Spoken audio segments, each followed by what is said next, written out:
Pat? I can do that. I can send you my Yes, email. yes, I if you put it in didn't the- put it before and you want to put it now, definitely. Okay, thanks.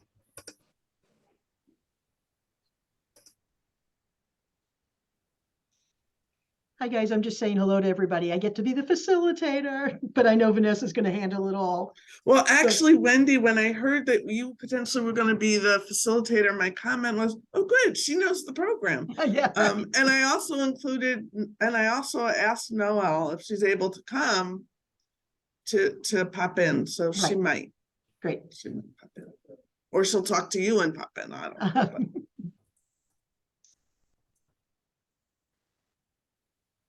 I know that I think everybody got this option to take a little break. Did they say a specific time that we were going to start up in the breakout rooms? Yeah. 11:15. I just turned it off. All right, so we got 1 more minute. 1 more minute of small talk. I'd rather not. What do you want? I'll get it. No, I can do it. Tell me. In your promise? Yes. Oh, Eva, you are still here. So I want to give you a personal, since we're still in small chat, I want to give you a personal thank you, because I'm also the person at Silver Spring Village who's working with Catherine Anderson on our support team program. And you guys have given us so much guidance on that. So thank you. We've actually had, I guess we're starting our 4th support team that we're starting to work, but really appreciate all your help. You're welcome.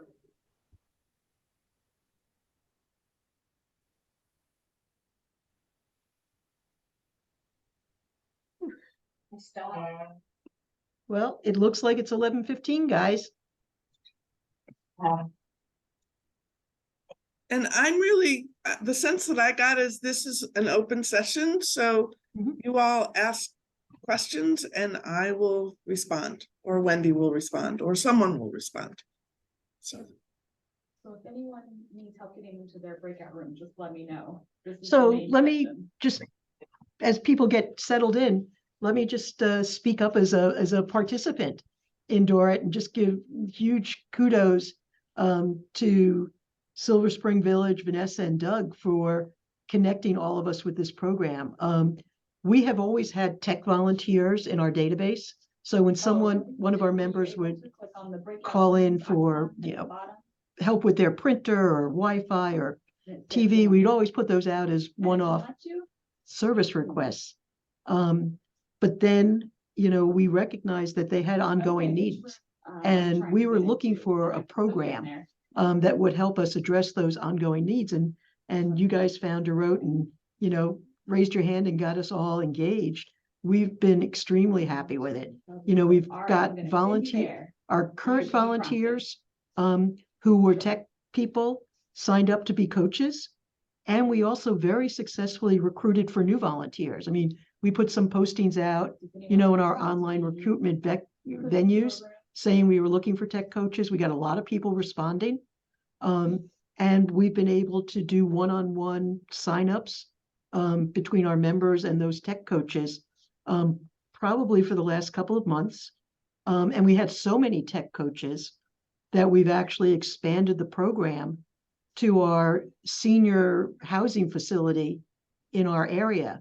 And we're helping people there with what we call tech coaching hours.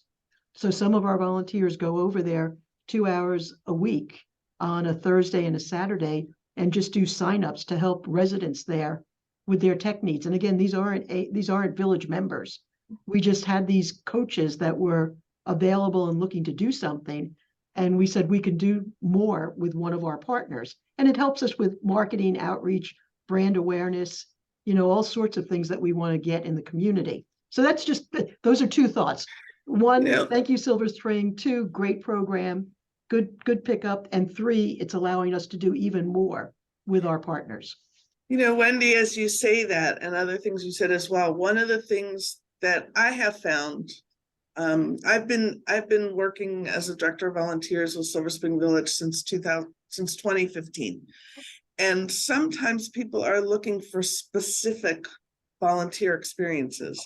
So when you talk about tech coaching, it's something different. And you get people who are right out of college to people who are in their I have members of our village who are tech coaches, so it ranges age. And each has different ability. But also what you were just talking about, Wendy, the idea of going to a senior facility, it's a way to recruit members because it's something that you offer that's different. And it's the one-on-one coaching, I feel, that makes the difference. The ability to sit with somebody for an hour that's paying attention to your questions, your comments, and really gets that individual attention. Abby? Yeah, how, when you say one-on-one, so this is done in person? It can be done on Zoom. So we started in 2021. Our village had just opened up to doing some in-person things. DOROT, because of the pandemic, went immediately to Zoom. So it can be done either way. In fact, the training that they do for the volunteers, they used to use a guidebook, which I forgot to talk about. And we actually haven't used it at all, but the first thing they talk about in the guidebook is how do I use Zoom? And how do I even upload Zoom? And you know, and then they would share screens. So that's how they do it on Zoom. But the coaching can be either in person or on Zoom. Is there a fee for the village or for the individuals? No fee at all. In fact, and again, I forgot to say it, DOROT has a grant, which is how they ended up hiring me. I'm very part-time. I think I'm supposed to put in 5 to 10 hours a week, but I haven't, you know, it depends on the week. This week I'm putting in a lot. Most times I don't put in that much. But they have a grant, and a certain amount of villages who sign up will be getting a stipend. So there is no cost to you. You might end up getting money from their grant. Abby? We're multi-generational, so is there an age requirement for volunteers? Nope. I've had young volunteers, I've had older So volunteers. teenagers could volunteer. If that's good with your village. I mean, DOROT does not usually have young teenage volunteers. Silver Spring Village doesn't really do teenage volunteers, but if you do, then you can't, you know, then we're not going to tell you can't. It's really your choice. Abby, let me just offer a perspective. We do have an age limit. Our volunteers have to be 18 or older. Our drivers have to be 21 or older. So we're not looking for high school students per se. But the one thing I'd note that we find the characteristic our volunteers need is patience. Because this is not just teaching something once and they remember it and you come back the next time and you're teaching them something else. You guys are all smiling, you know the story. You're teaching the same thing over and over again. So when you're talking to prospective volunteers, it's not just how good are you with technology, but also making sure they're going to have the patience to deal with an older adult. I'm going to call him Bob and then Pat. So when you're doing one-on-one coaching, that makes it pretty easy. When you're doing a group and you've got people at very different levels of experience, and some want to know how to start a Zoom room and some have been doing it for years. So what's their That's technique? why this is one-on-one. It's not group at all. It's all one-on-one. And that is one of the comments. Every survey I've done with all of my late tech adapters, they all talk about exactly what Wendy talked about, the patience, but the individual attention. So tech coaching is not a group activity. And what Wendy was talking about also is individual, I believe. Pat. Yeah, I'm just curious. I recognize the patience issue from personal experience. And my question really is this more beneficial just from the point of view of having somebody pay attention for an hour once a week? Or is it do you find that members actually are able to improve their tech skills? That's a very good question. I have a member who was very reticent at starting. She's one of the last people that we matched up. Last people meaning we matched her up in the wintertime. We were in wintertime, probably late fall. She had never really, she knows computer, but she had just gotten a smartphone, and first time ever. And she tells me she is now able to do things that she was never able, that she didn't know how to do before. So yes, there are people, and some people who are, as Bob said, very adept at using, might only want a one-off. We don't encourage one-offs. We want this to be a little bit longer. But we've had a lot of people who've gone 1 to 3 sessions. So with their coach, but yes, definitely people have improved. And Susan, let me just add another, sure. if you don't mind, Vanessa, just, Of I course, think Wendy, the go other ahead. thing is being able to leave somebody a piece of paper that Mhm. shows them what to do. And Vanessa, maybe you can talk a little bit to that. Sure. So either, number one, we change that. The coaches are encouraged to ask to have the participants, the late tech adapter, take notes. There is a guidebook that DOROT has developed that if it's decided the participant wants, we will print it out. It's a lot of pages, which is why I don't initially give it to everyone, but we will print it out and give it to them if they want it.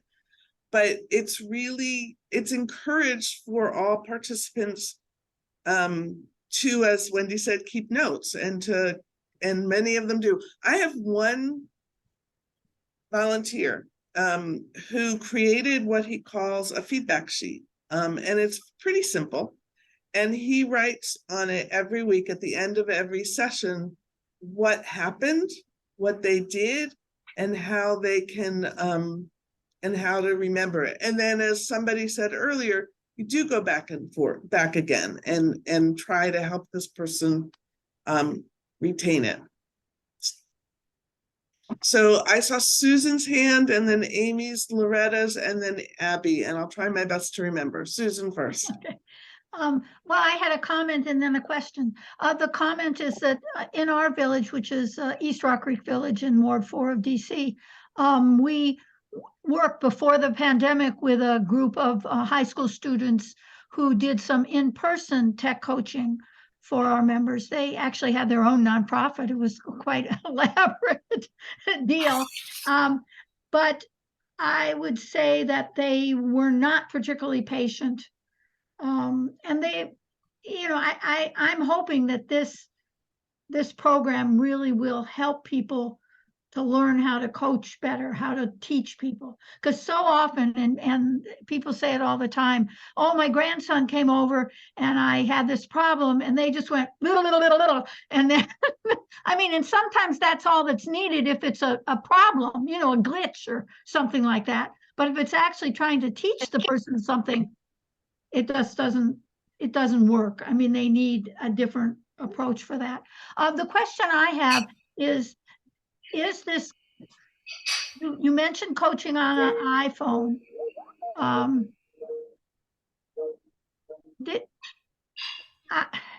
have a person who has, we have a member who has a flip phone. And who has visual problems, and she had to get a new flip phone, and she hasn't been able to set it up so that it talks to her, so that things like that, which she had it set up before on her old one, and she can't do it. And I don't know that we have anybody. Would DOROT be able to help a volunteer learn how to do that for her?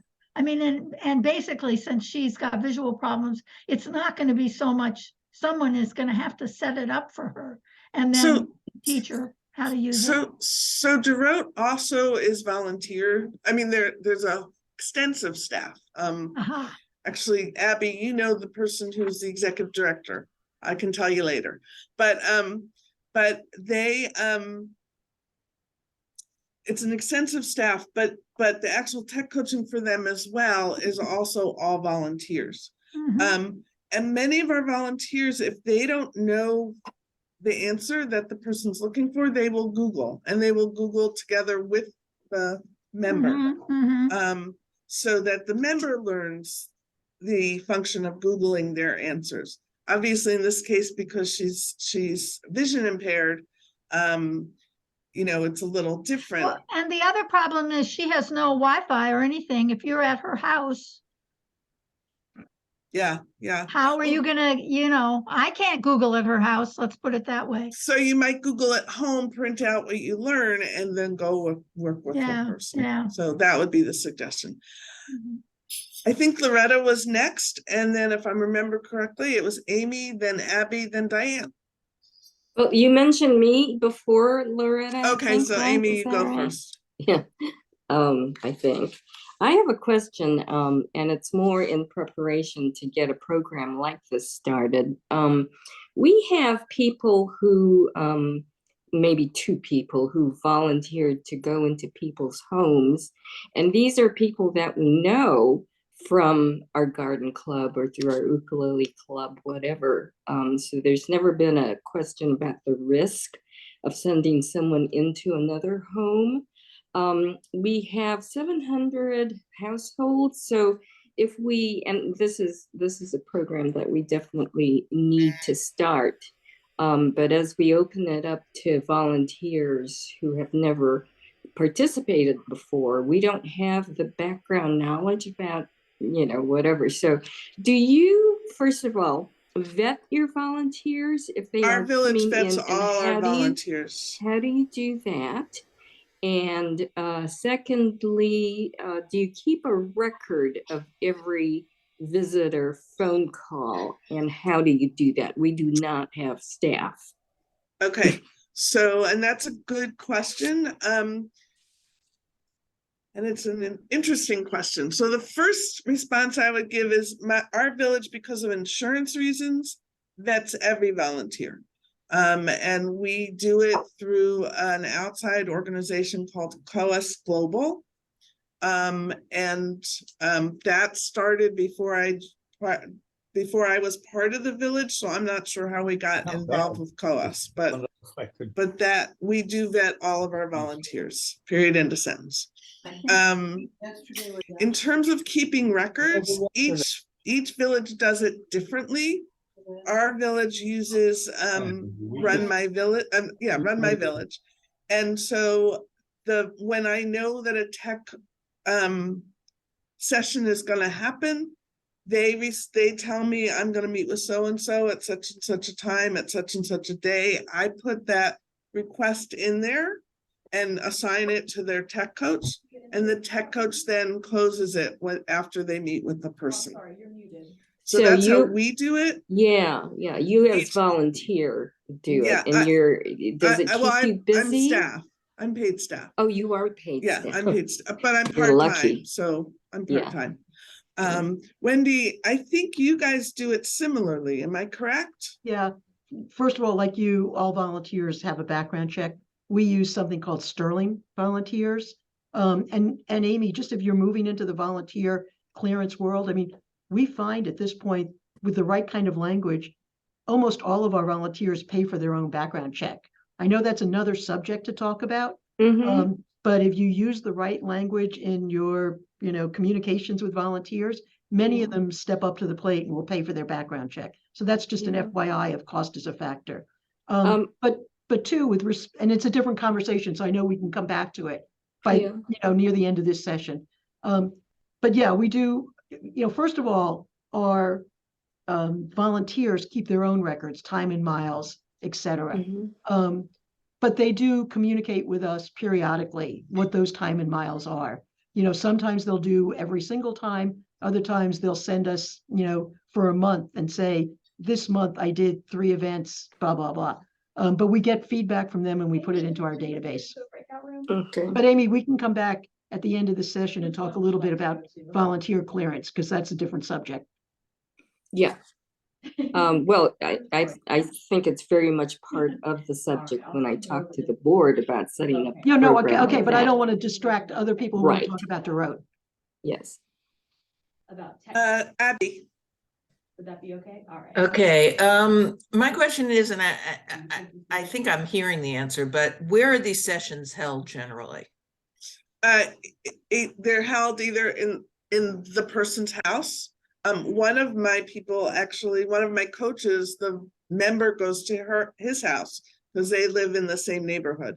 But usually it's in the volunteer's house. Or if it's on Zoom, they're in their own homes. The other thing I just remembered that I wrote myself a note to tell everybody, so I'm going to share it now, is the training that DOROT does is on, I think it's the second Wednesday of every month at 5 p.m. And that time I think will stay. Colorado, obviously, when you live in Colorado, that means they come in at 3 o'clock in the afternoon. But but I think that's going to stay the same. So that's the answer to that question. Loretta? Thank you. Hi. I have a couple of questions, and maybe I hope I'm not going to be redundant. The training that DOROT does, is it specific to a tech skill? That's a very good question. Yes and no. It's not, it's not how do you get on Zoom? It's Right. more how do you volunteer as a tech coach. So some of it, the things like borders and other things that are really general, they do on their own. We at our village, what we do is you go to the Silver Spring Volunteer Village training, and then you go to the DOROT training. But like they'll talk about, they actually do, one of the things they do in the training, and I've gone to many, is they put up on the screen an email, and they actually have the participants take the trainer, pretend that the trainer is a late tech adapter, and they tell her what to do, or they explain to her how to do it. So they do show how to train as a tech volunteer. Does that answer your question? It does. And then you mentioned a guidebook. Does the guidebook include like possibly handouts, like typical questions that somebody might have? How do you get into Zoom? How do you get in? It does. It does. And maybe, Loretta, did you already send your email? I think you did. I don't know. I registered with it.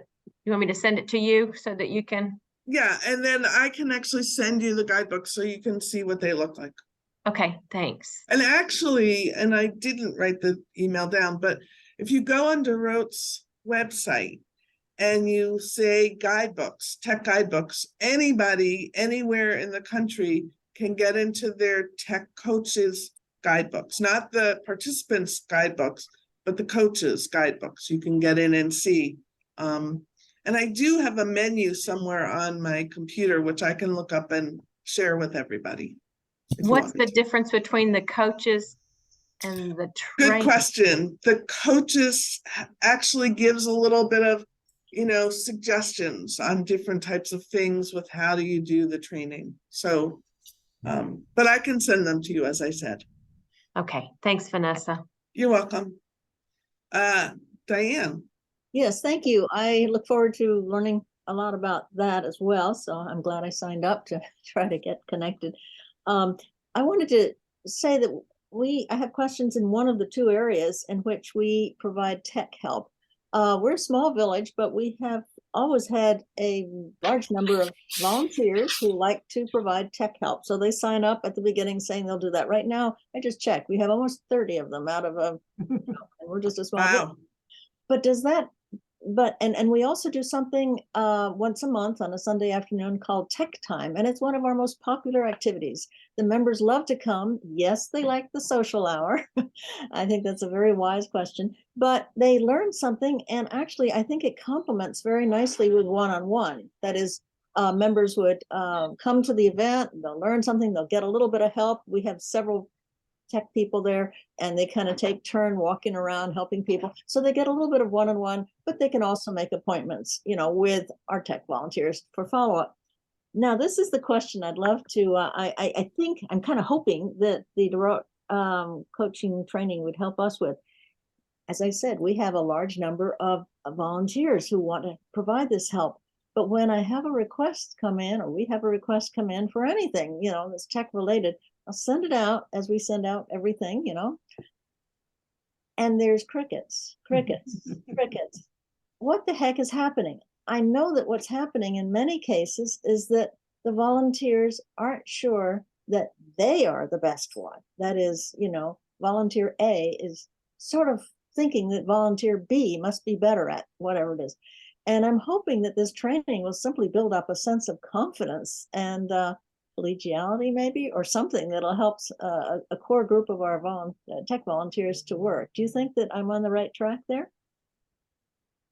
Wendy, you're shaking your head also, so I'm going to let you answer this one. Well, I think the issue of engaging volunteers is the underlying subject there. And I think we all will sit there and offer the same comment that, on our books, we have X number of volunteers, but when we send something out, we hear crickets.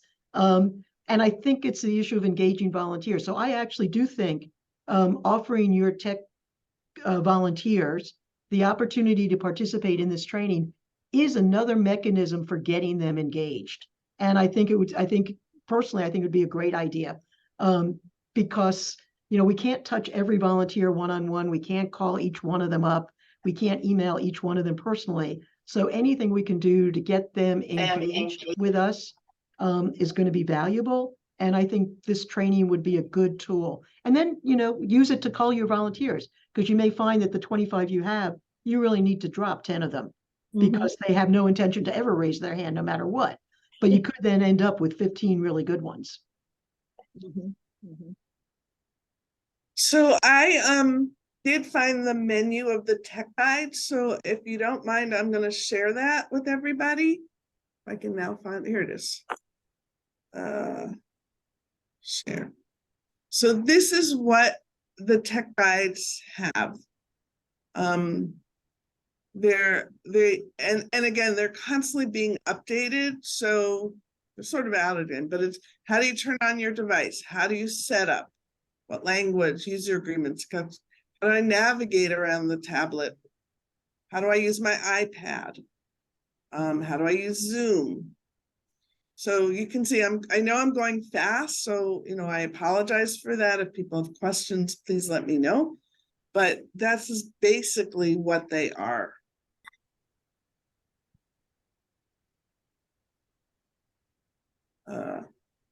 Any questions about this? Am I going too fast?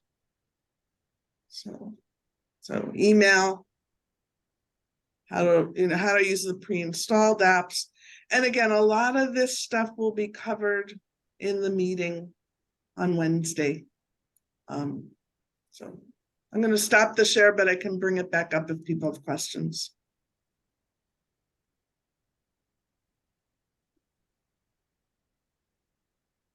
So I think that's just a great example that the materials you're sharing are for all sorts of devices. They really drill down into the nuances. Any tech volunteer that doesn't feel they know something that a member is asking about, they can go into the guide, they can Google it, they can find the answer. And then they're always going to be smarter than the member they're trying to help. And they might just be one step ahead. They might not Right. be more than one step ahead. We had done a similar program with I don't know if anybody's heard of Tech Moxie, but we had done a similar program long before we did, or before the pandemic. And that was one of the things that, am I blanking on her name? I'm seeing her face, but I'm blanking on her name. I worked for her for a while as well. Pam, one of the things that Pam talks about is you really only have to be one step ahead of the person that you're working with. Abby? And I just want to reiterate, I think you said the program is free, but you do have to sign an MOU. Correct. Okay, so there's no charge at all to the village or to the individual. Correct. Okay, Great. And yes, we used TechMoxie a number of years ago before the pandemic, had a session with Pam, and it was wonderful. In particular, what I saw on the index that, you know, the table of contents that you included was the accessibility features, which many people don't really know about or know how to access. So yeah, we talked about having her regularly, but she was expensive. Yeah, So- no, the program we did with Pam is we called it at that point something called Tech Buddies, which was exactly very similar to what tech coaching is, but it didn't work as well. I think the thing that DOROT gives us was structure and feedback and follow-up and a lot of those different types of things. So Isabel. Thank you. I just need some clarification on the Wednesday meeting with DOROT. Mm-hmm.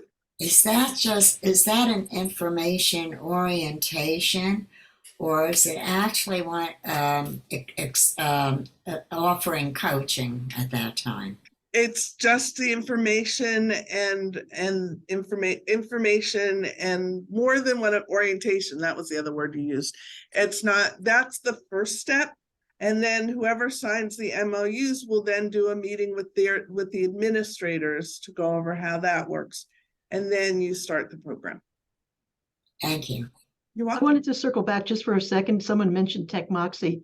We had someone from TechMoxie do a coffee and conversation for us just 2 weeks ago, well, 1 week ago on January 18th, your digital life after death. And just FYI, I mean, we had 50 people on a Zoom conversation and everybody had just really good things to say about the presenter and the subject covered and the interest. We actually did that before the pandemic. I think we were, Pam Holland, who owns it, was just getting into that and she did it with us. So, and I can think of the other person who might have been your presenter who we know also. Our presenter was Erin Byrne, the director. She lives in my education. Building. She lives in my apartment building. Yeah, well, tell her she did a great job. I will do. And Erin actually had done some volunteer work with Silver Spring Village back in 2015. And Vanessa, you might want to invite her to do a presentation to your coaches as a large group. Was there a charge for that? For TechMoxie, no, not for sessions like that. But that's a very good idea, Wendy. I actually had, anyway, I'll go there later. Diana. Yeah. Diane, you're on mute. Diane. Oh, I heard Diana, and that's what. Yeah, I said Diana. I added an A. I'm sorry. Yeah, no problem. I'm very eager to have our volunteer tech, helpers. As I said, not all of them are active, but some of them are. Take this training. But what amount of time am I asking them to commit? What am I laying out for them? Okay, so first and foremost, the training on Wednesday is not for your tech coaches. That's for you in terms of whether or not you want to participate in the program. Okay. That's number one. And then you sign the MOU, and then you go from there. And then you join the administrators meeting to start the program, and then you do the program. The actual volunteering, the tech coaching, is an hour a week maybe that you commit to, but that again, those commitments it really comes down to your individual village in many ways. I mean, our people do tend to do it weekly or bi-weekly or every other week, once a week, but they schedule their own appointments. There's no, we don't make any commitments. We don't say to them, you have to make a certain commitment beyond a certain amount of time as a coach. So okay, understood that. Thanks for the clarification. Now, when can you give us just the gist of the MOU? I would assume it's our commitment as a village to do our part to get the training. So I'm going to look to Wendy because we signed ours 2 years ago. And it's a DOROT document. And even though I'm a consultant with them, I don't really work with the MOU, but it really, it basically outlines the partnership, if I remember correctly. Wendy, do you Yeah. remember anything else? Because you also signed it half a No, year. no, I did. And this is why, we all love our computers, right? Because I can sit here and pull it up. How silly our world There you go. is, right? So this was the MOU that we signed, that you'll provide training, just a sort of description. And then as a partner, what will we do? What do we commit to? I mean, they just want to see that you're committed to do this work. And it's no big deal. I mean, to me, this was a no-brainer in terms of what I was signing off on. Okay, that looks straightforward. Thank Yeah, you. it's just getting your, it's a signed commitment that says you really care about this and you're going to pay attention to it. Yeah, and it doesn't say how many volunteer coaches you have to Nope. assemble. And what DOROT sort of came up with was the idea of maybe 12 to 15. But if you don't get 12 coaches, that's okay. They're not gonna say, oh my gosh, you can't do this. So Loretta. Okay, with the MOU, that's just something they provide and you sign off on it. You don't have to write Correct. anything yourself. Correct. And then the training, I wrote down DOROT training is the second Wednesday of every month at 5 p.m. Is that That's the volunteer coach training. volunteer? That's what, okay. Volunteer And then coach. this Wednesday's training is for villages to attend to decide whether or not they want to actually participate in the program. And then from Exactly. that, sign the MOU. Okay, thank Exactly. you. Exactly.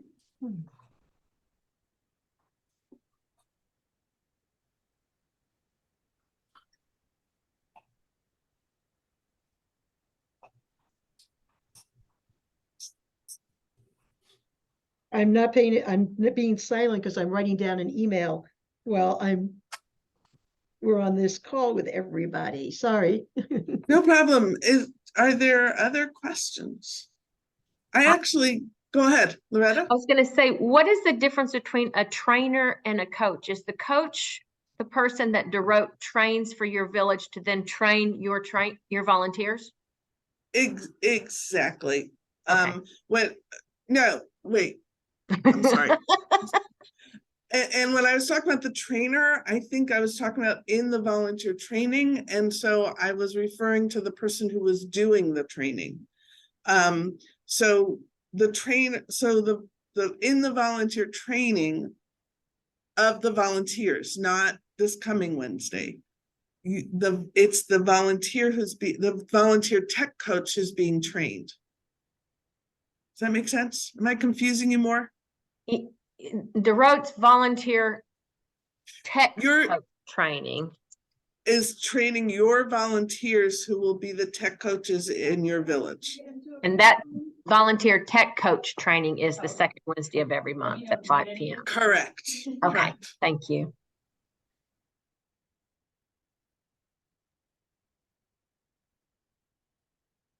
So I know that Vanessa's gotten a great turnout amongst both in the main session and here. She must, one, be thrilled, and two, be thinking about all the work she's going to have coming up. Oh no, I give it all to Catherine, and Catherine works for DOROT. So yeah. Are those 5 p.m. Wednesday sessions an hour long? They are usually about, well, that's an interesting question. They're called for an hour and a half from 5 to 6:30, but they usually end before 6:30. I'm usually off by 6:15 at the latest. So some of that depends on how many people come up. Sometimes if villages get a lot of people and they want to do a breakout room there, we do breakout rooms so that you can spend a half hour or more with your people. So, but again, a lot of this will be covered on Wednesday. It's coming Wednesday.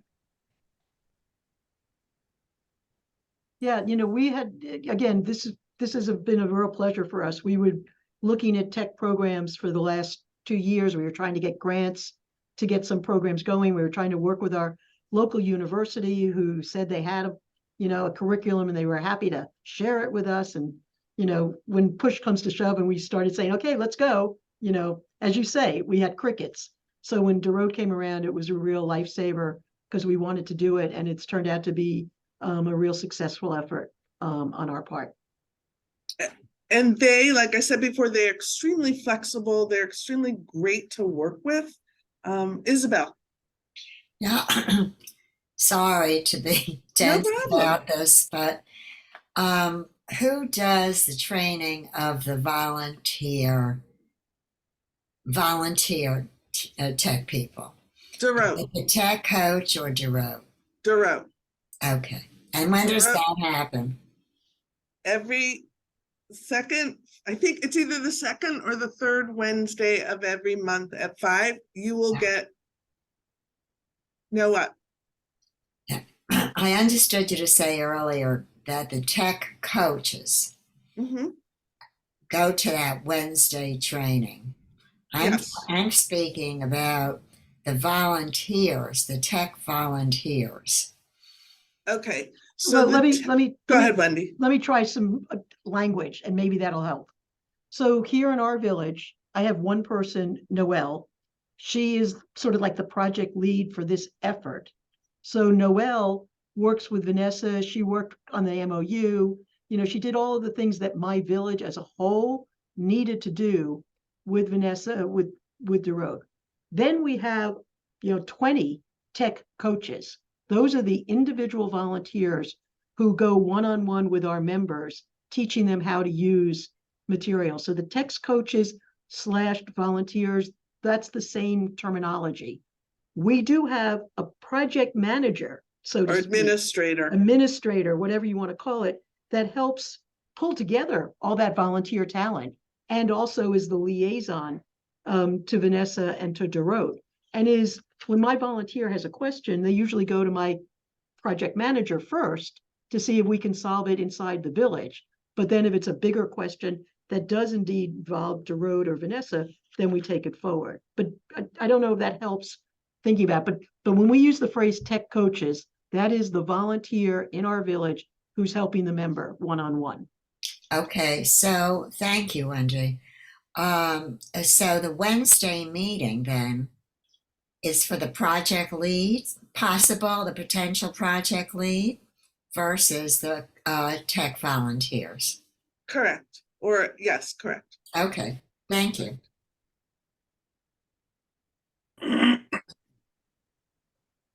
All right. So have we, as we say, beaten tech to death? So I think it's, yeah, I mean, and the fact that all of you guys have stayed on the call all this time, we know that it's something that our villages want and need. And I know that as much as I'm joking about something, we all are appreciative of what Vanessa's doing. And as I said, thrilled. If we could have the same kind of program for other subject areas, think about what, how efficient we would all be. Well, thank you very much for doing this. I've been listening silently, and but I've learned a lot, and it sounds like a very interesting thing for our village to consider. Okay. So I know that as part of this conversation, I did push Amy off to a parking lot, Amy Ryder at Burning Tree, to talk a little bit about volunteers. So Amy, if you want to bring that up, please do. Before you do that, I also just want to say hi to Jody. I don't know if you remember me. I used to work at JFGH. Go ahead. It's so funny because your voice is so familiar and I've been trying to figure out. Jody was a volunteer. Jody was a volunteer at another organization that I was a volunteer director at probably 20 years ago. And she just moved back to the area. So I just had to put that out there. Okay, Perfect. thank you. Thank you. So other people are more than happy to stay on, but I put a little bit of Amy into the parking lot. So I was going to pull her out of the parking lot and see if we could talk more. Okay, thank you. So that I understand, we're having our board meeting tonight. So this is coming very quickly, and I will bring this up about DOROT. And I have one person in mind who has been a programmer. He's kind of techie. He's in his 80s, but I think he could be first the project lead, just so I understand. I've got the organization down, and he will attend the Wednesday meeting if he can, and then discuss it back with our executive committee, and he'll sign the MOU. The MOU is signed on behalf of the organization, not just this person who's attending the Wednesday meeting, as I understand it. Okay. I mean, you would want your executive director or board president to sign the MOU. Yeah, I did see at the bottom, 2 signatures, right? Okay. And then we will canvass our 700 households to see who would be interested in becoming a tech coach volunteer. And and it will be done through DOROT. There will be no fees, just the MOU. And then this is where you're taking me out of the parking lot. We're going to have to, when we get these people who are interested in the training and becoming volunteers I like the title of that group who's kind of behind the times. I can't remember it now. I thought it was great. Oh, Anyway. late tech adapters. Late tech adapters, exactly.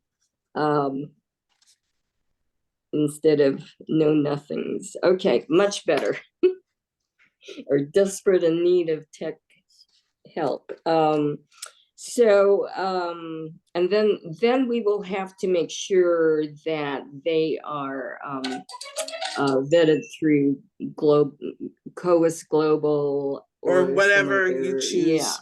Yeah, and then we need someone who will take the lead, since we don't have a staff director or any kind of staff, to schedule these visits, to say, okay, this is what was discussed, and then close it out. So that's pretty much the commitment we would need to make in terms of volunteers to get this off the ground, right? Anything else I'm missing? I don't think so. I think you got it pretty much. Okay. All right. My breakout room is still going. I wouldn't close them. I would let people talk for as much as they want. So that's it for me. Thank you. Yeah, Amy, I know that I think you suggested that you don't do a volunteer clearance on your volunteers. I mean, we've done that forever, and believe that it's required by Yes, our insurance I know. policies. We do, the clearance group can do 2 levels of clearance. One is for a general criminal background check, and then a second deeper one is for our volunteers who are drivers, and we look at their driving history. Yes. Invariably, in the 5 years I've been here, we have one volunteer that we declined on criminal background because he, had a marijuana problem in the past. So we were able to say, no, thanks, but no thanks. We have had 3 or 4 volunteers who've had some kind of speeding ticket that's come up through the clearance process.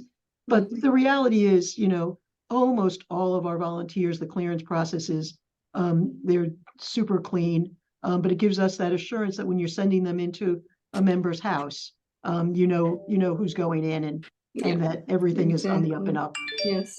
So we've been doing it informally, knowing that many of them do go into people's homes, and I'm not sure how many or who is not done under the umbrella of the Burning Tree Village organization. Not at all. We will not take the risk for that.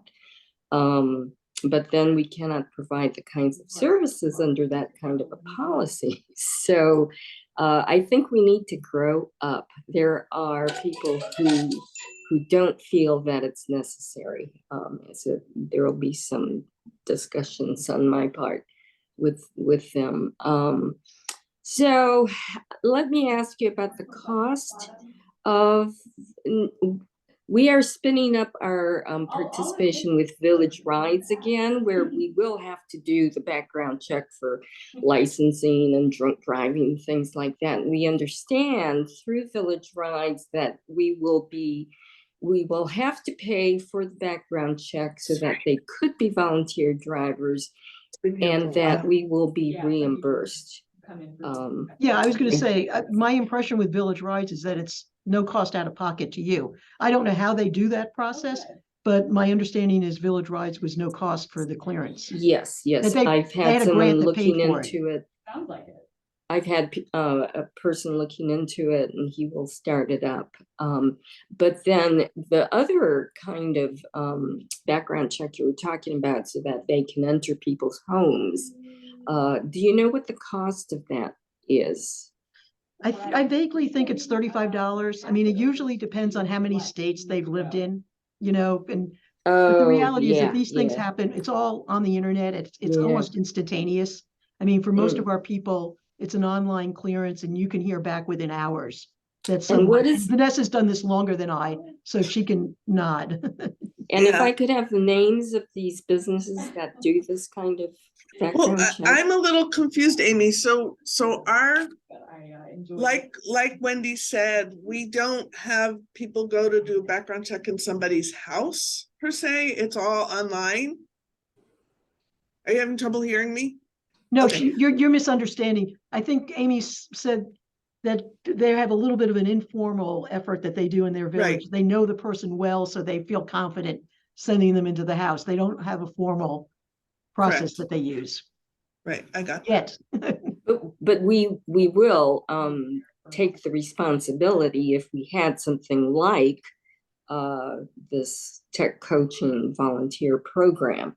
So we Mhm. need to make sure that we've got everything in place, and one of which would be because they're entering someone's home, because that's where their computer is, you know, Correct. Correct. hopefully, and internet maybe. So anyway, looking towards that goal, I'm wondering what the cost is, who would we use to So make sure that the background check is done. okay, so for our the needs. organization that we use, which is the one that you mentioned, and you might want to talk with Pazit about this as well, Pazit Abib, but we use Coas Global. I think for the non-driving, I'm actually surprised, Wendy, you said 35, because I think ours is only like $6.95, Yeah. $6.95 for non, but I could be wrong. And it's like 17 or 22 for the drive. I think it's 22 if you're doing both, I think. And if you're doing just driving, I think it's 17. But again, the numbers change, and off the, you know, I could look it up as we're talking if you want. But Ours, you know, just no one should use Sterling. Ours are much more expensive than that. I know that our driving number is like $50. So don't, I mean, you have a cheaper version that you're talking about. I'm looking it up just out of curiosity. Right. But Vanessa, someone is also very specifically asking how they can sign up for the Wednesday meeting. So just get me your address, your email address, and we will send you information, and then you can sign up from that. And Vanessa, next time when you get a chance, can you just write your email in the chat? Sure, I'll do that right now. So I'm almost giving you my personal one.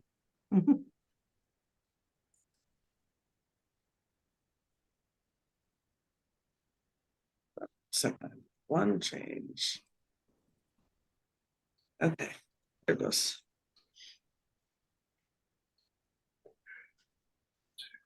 Oh, Isabel, I see that you were the one who wrote that, and I have your information already, so I will send you that email. So.